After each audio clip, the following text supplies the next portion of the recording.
The traitor legions were closing in on the palace gates. Angron, well wounded, was not going to give up without a fight. As Leman Russ roared, preemptive of his triumph, Angron leapt up high and brought both of his chain axes down onto the demon Primarch's face, spraying demonic ichor all over his body as the whirling teeth of the weapons drank deep.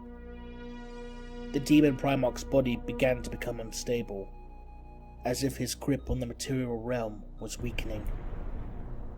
Despite the valiant efforts of the World Eaters, they were soon ordered to fall back into the palace itself. Angron cursed, saying that he would not flee, but a voice soon entered his mind. Fall back into the palace, it commanded him.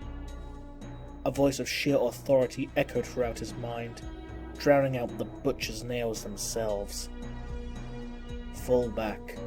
Your skills will be needed here. His father, the Emperor of Mankind, ordered him. Reluctantly, Angron called for a retreat. As the palace gates opened, huge lumbering machines emerged from it, clad in the colours and livery of the Loyalist legions. 50 dreadnoughts thundered forward. They would hold the gate as long as possible. The towering machines readied their weapons and opened fire with a storm of missile, bolt, las, and melter fire. The dreadnought leading them, the Emperor's children ancient Rylanor, made a declaration, his voice booming like metallic thunder. You shall not pass. The dreadnoughts knew that none of them would survive this day, but they would give their very lives to protect humanity and their Emperor. Leman Russ fell under the storm of heavy weapons fire and roared in defiance. He attempted to push forward, but his form was becoming less and less stable. With a deafening bang and flash of blinding light, Leman Russ howled and whimpered as his form was banished back to the warp, where he would be unable to return for over 1,000 years. Despite the loss of the demon Primarch, the traitors pushed on, now more desperate than ever.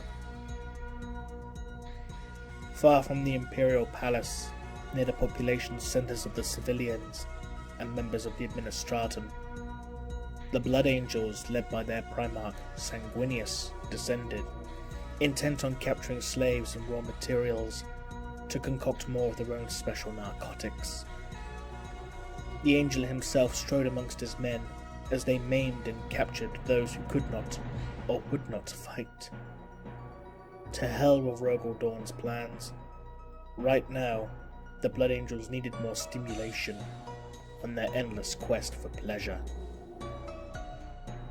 As Sanguinius watched his men corral their prizes, he was surprised to see a company of Ultramarines approach them.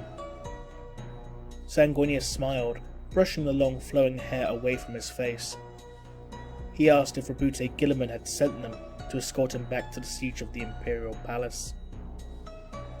The Ultramarines captain removed his helmet and maglocked it to his hip, and drew his power sword, thumbing the activation rune, causing the weapon to light up a pale blue as lightning arced across its length. Aeonid Theo lowered his weapon at Sanguinius and stated, no, they had come to stop them.